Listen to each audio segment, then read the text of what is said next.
Good morning, everybody. We are back with our Candid Convos. Today, we are running a little bit late. I was having some tech issues, but that's all good. I'm Cherie Sauer. I own Success Without Sacrifice, along with my business partner, Tara Dove, who is not on with us today. And we just have really authentic conversations. And we were just chit-chatting before. Tanya was just saying she forgot to set her alarm and rolled out of bed. And we were just saying, we're so thankful that you just showed up and that you're here. That's what this is all about. Mm-hmm. So I will let each of you introduce yourselves, and then we will get into our topic for today. Okay, go ahead, Tanya. I'm Tanya Goodall-Smith, owner of Work Story Creative, and we help service businesses and personal brands brand themselves to look amazing and be authentic. And she does. She does make people look amazing. And she's got an awesome book about branding and the Introvert's Guide to Branding that my daughter is actually reading for her college branding class. That is so awesome. I would love for her to take a picture and post it on social media or something. Yeah, I will tell her that. I just was messaging with her this morning, but she loves it. It's great. Cool. And I am Misty Springer from Misty Springer Coaching, and I use really deep belief work to bypass those limiting beliefs that keep us stuck and not showing up as our most authentic and best self. And so we got to move through those, not just in our mind, but in our body and our heart as well. So I use somatic coaching to dig into the deep stuff, get to the source of what's holding us back.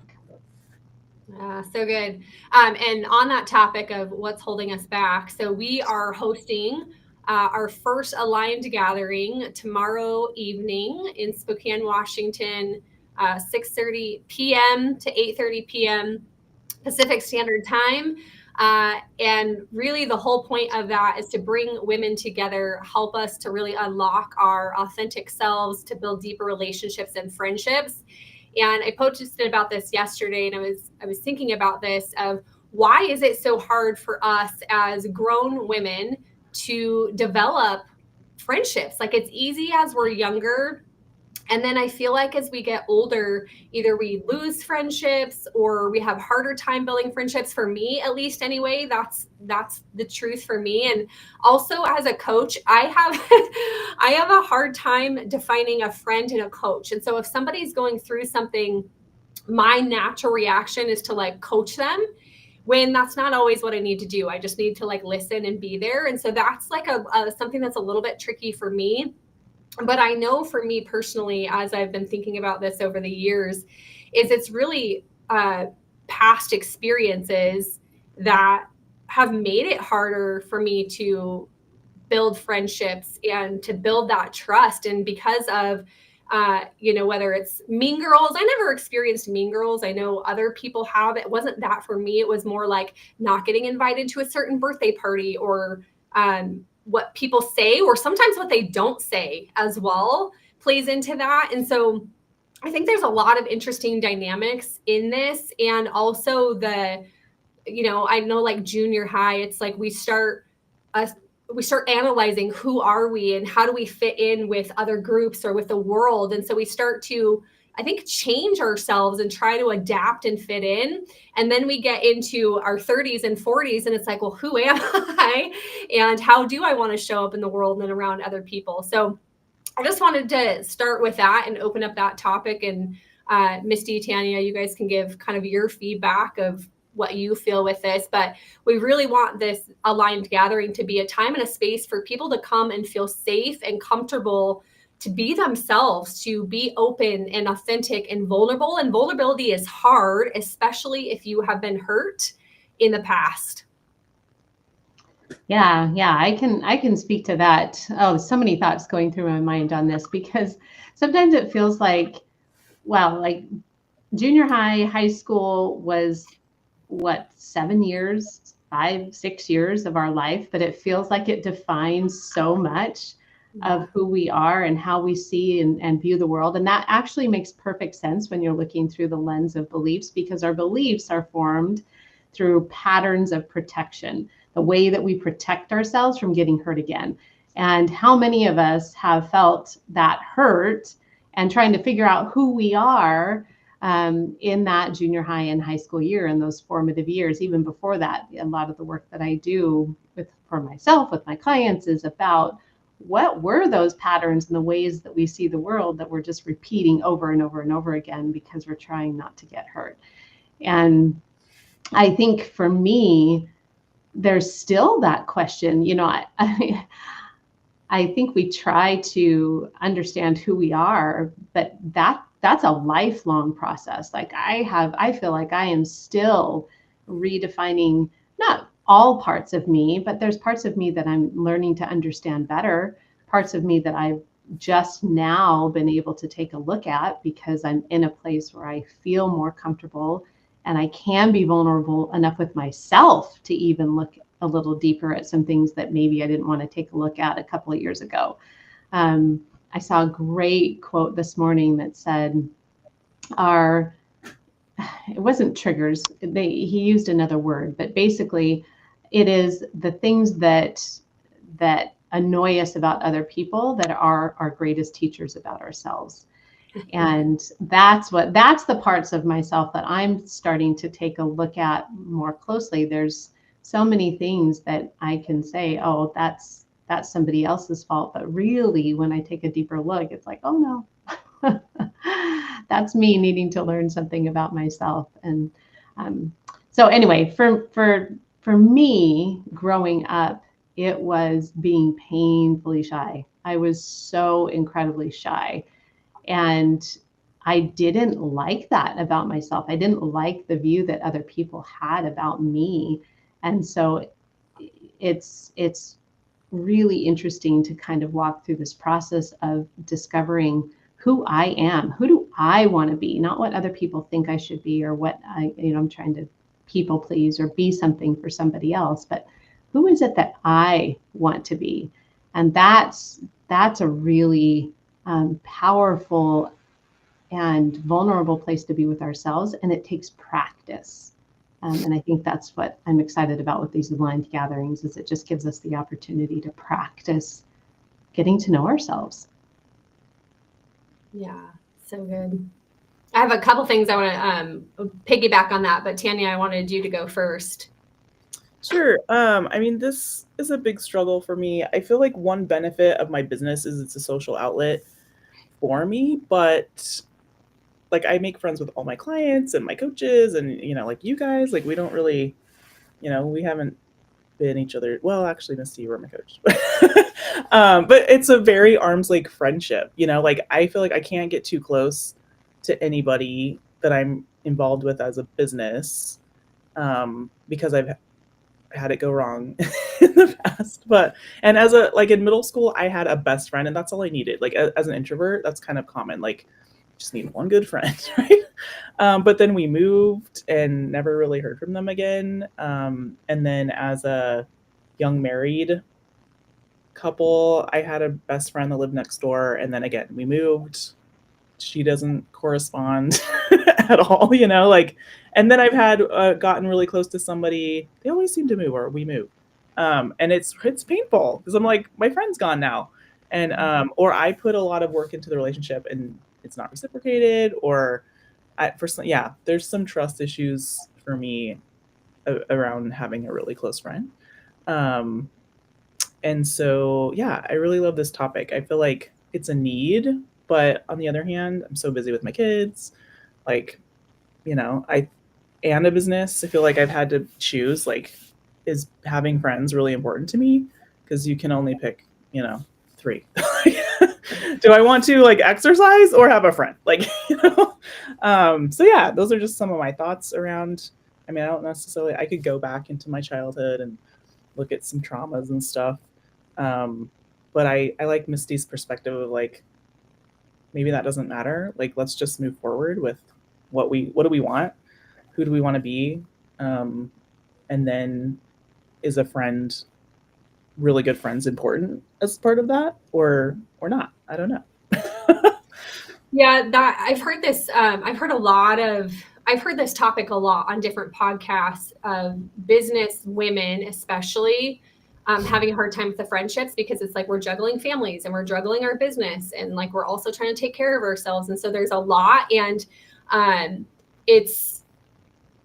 personally like value the friendships where I feel like we can come together and we can like talk like no time has passed, even if we're not in contact every single week. And so I think part of it is like, what does friendship look like for you? And understanding that like people get busy and, you know, stuff happens and it's a two-way street. Like we both have to communicate, you know, back and forth to maintain those friendships.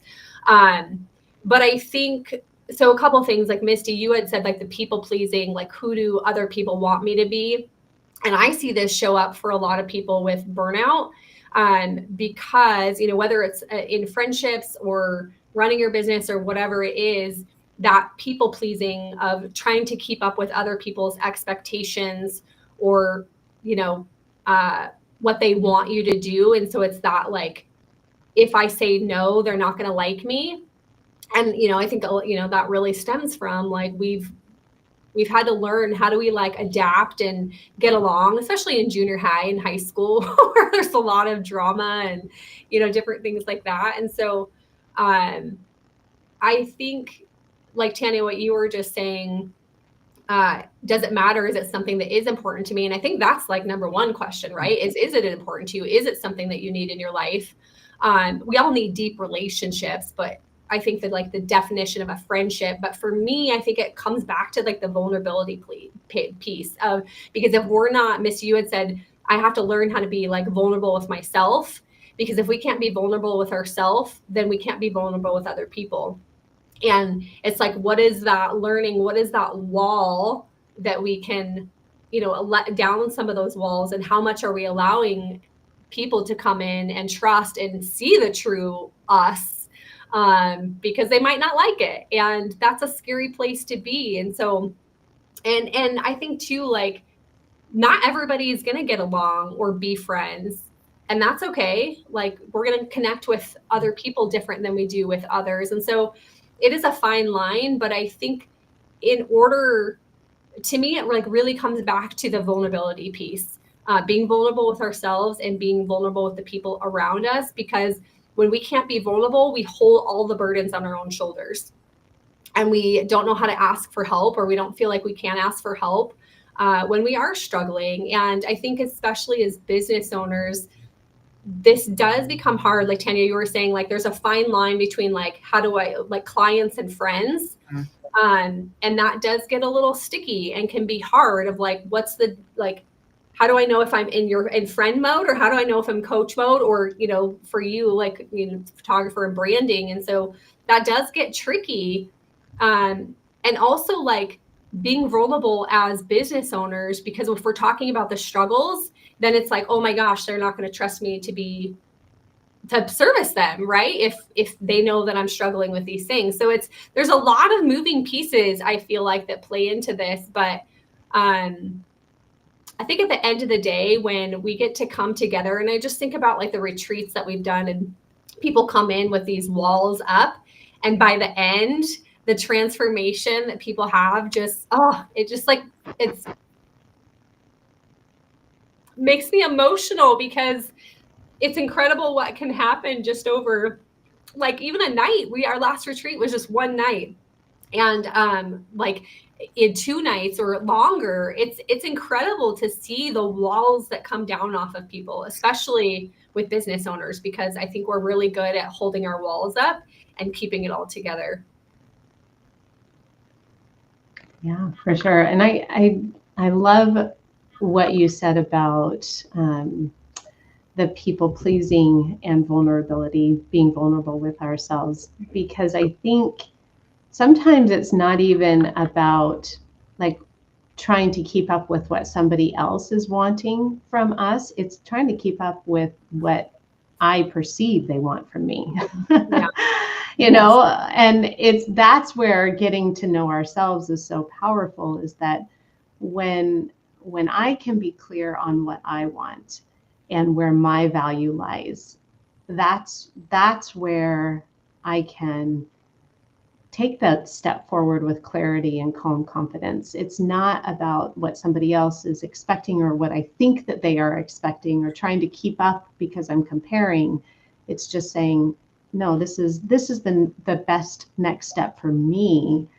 But that's been a process for me to step back. I remember when I first started, I shared this a long time ago, Cherie, is that it started with me just recognizing when I needed to go to the bathroom. Like I had been so inundated with taking care of everybody else that I wasn't even aware of my own physical needs in that area of my life. It was like, no, I'll just wait till I get one more thing done. I get one more thing picked up, or but really truly expanding that self-compassion container and asking myself the question, what do I want, was really hard and really powerful. And I think, like Tanya said, sometimes we have to ask ourselves, what is the type of friendship that I want? Because I do believe we all need it. Love, safety, and belonging are the three basic needs of all human beings. So we do have that need to belong, to connect, and to have that friendship. But what does that look like? And who are the people, instead of just collecting friends or just being in a business and having superficial friends? Neither one of those, maybe they fill your need, maybe they don't. But what is it that you truly want? And starting with that question is powerful. Yeah. We're all women of faith, so I can share this thing. Who knows who's listening? But I've had times where I've prayed for a friend, like I need a friend, or who needs me as their friend. I think that often happens. Like someone will come into my life for a short time, and then they leave, or I leave, and I'm like, that was weird.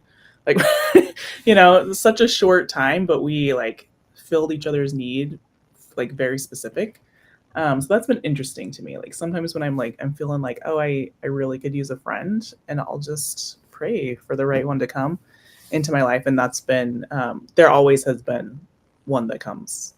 I find that they're usually kind of short lived though. So it's this very specific, like divinely called friend, I guess, which is very You need to pray for a long-term friend. I need to pray for a long-term friend that lives next door and has a daughter for my daughter.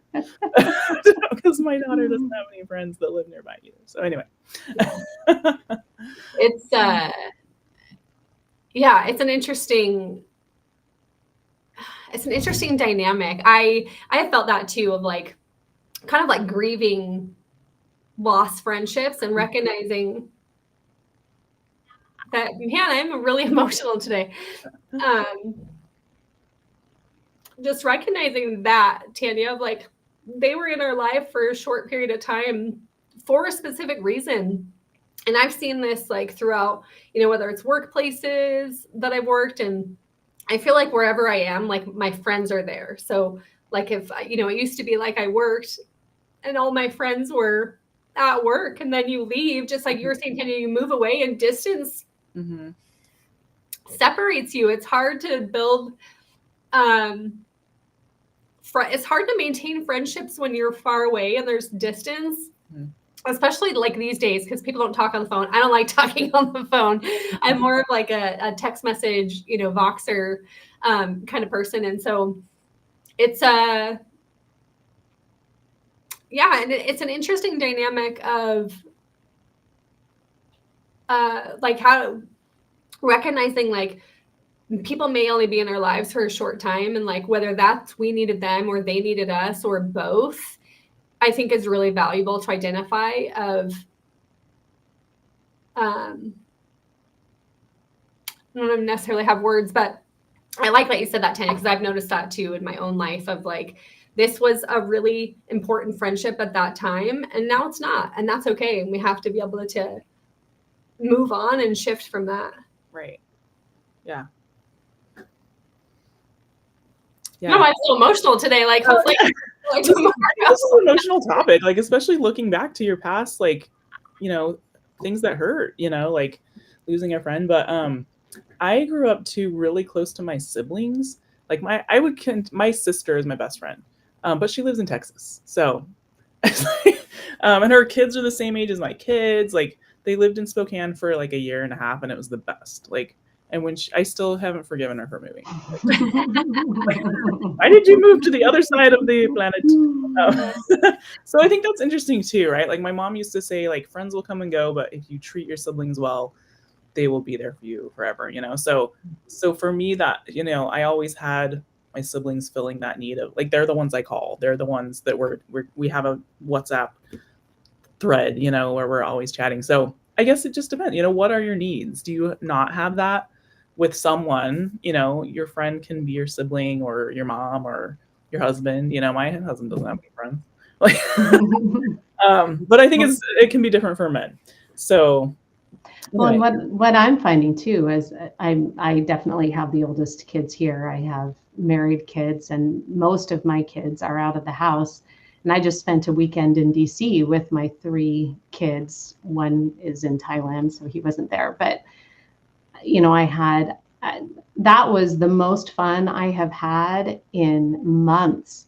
And that's another dynamic that I'm navigating right now. Right. It's like, not only am I trying to make time for my business and myself and my marriage and my extended family, like when my mom was sick, that was like spread so thin.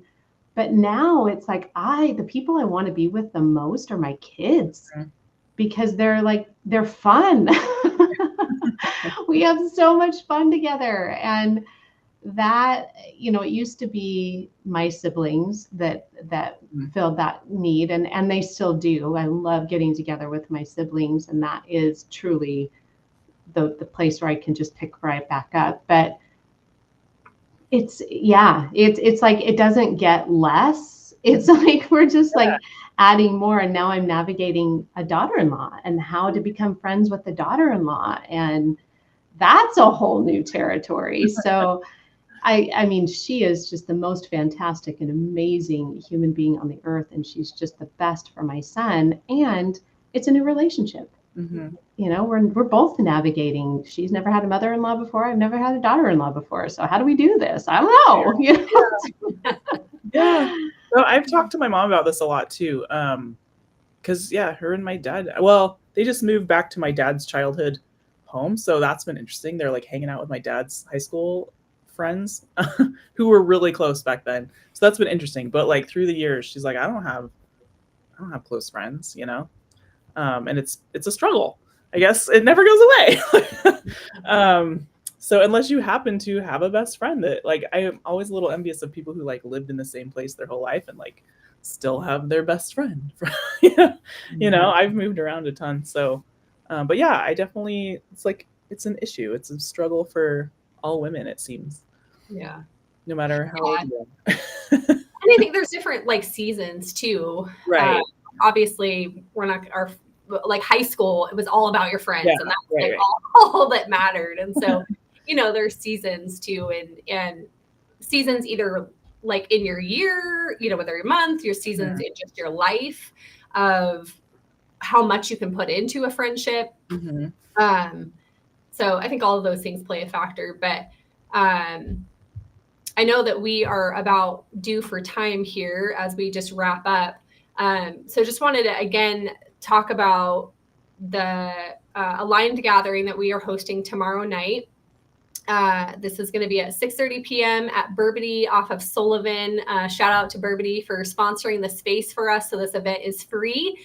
We are going to come together. And Misty, I know you have a few ideas of kind of what you're thinking. So if you want to talk about that, of kind of what people can expect when they come. Yeah, we talked about having a safe place to practice being authentic and aligned, and asking ourselves the question, what do we want? And oftentimes we don't give ourselves the space to explore that at all. We are so busy just keeping up with one thing after another that we really don't give ourselves time to really look at, what is it that I want? What does make me feel alive? What does make me feel lit up? When have I felt powerful? Those are questions that are really powerful, because success leaves clues, and it can help us to get to know ourselves a little bit better so that we can show up authentically. You can't show up authentically if you don't know yourself.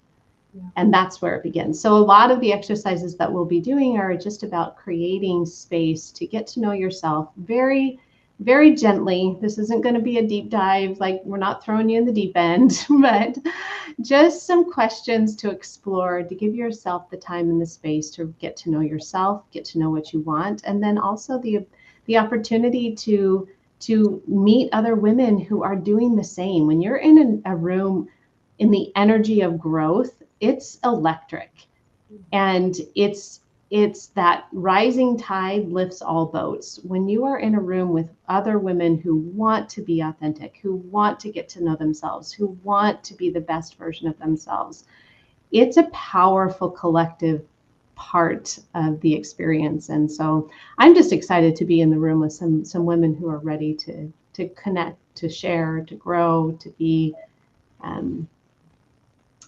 be practicing their alignment and authenticity. So that's kind of the plan for tomorrow. Very specific guided activities, and also just total downtime to just socialize and be with each other. Yeah, so good. We did put on there, if you can just bring, if you want to bring a drink or a side dish or appetizer, something easy, doesn't have to be complicated, doesn't have to be cooked out of your kitchen. We will have food. However, do not let that stop you from coming. I want to say that, like, if you are running late or you feel like it just feels overwhelming to bring something, just show up. Like, we just want you there. That's really all that matters. I say that because I'm the type of person, like, if there's something coming up and I'm like, oh my gosh, I gotta figure out what to make. Like, a lot of times I just won't go. And so just show up. If you can bring something, great. If you can't, that's okay too. We just want you in the room. And yeah, super excited. Show up however feels good to you. If you're coming from work and you're in business attire, great. If you're coming from being a stay-at-home mom and your yoga pants, that's great too. Show up in whatever way feels comfortable for you. This is not like come and you don't have to feel like you're in a professional space. That's not what this is about. This is really just about connection and growth. So whatever feels good to you, show up. And we will have, as you enter into Burbity's kind of bigger, we're going to be off to the left. So you'll come in the doors and it'll be off to the left side. We'll have a sign or a balloon or something to direct you, make sure that you know where you're going. But I think that's it. Tanya, Misty, do you have anything else you want to say on that topic? No, just message us if you have any questions. Yeah. All ages are welcome. I had one lady, she's like, can old ladies come? I was like, yes. All women. It's open to anybody. Wisdom. We want your wisdom. Yes. Yeah, absolutely. Yes. And then I will drop the link to, we don't have a registration. It's not an official registration. It's just mark if you're going, if you're planning to come, and then whoever's going to be there is going to be there. It's going to be amazing. And I'll drop the link to the information, the address, everything that you need in the comments below here. So, all right, everybody. Thanks, ladies. We'll see you next week. Or actually, we'll see you tomorrow. Yeah, see you tomorrow. Bye.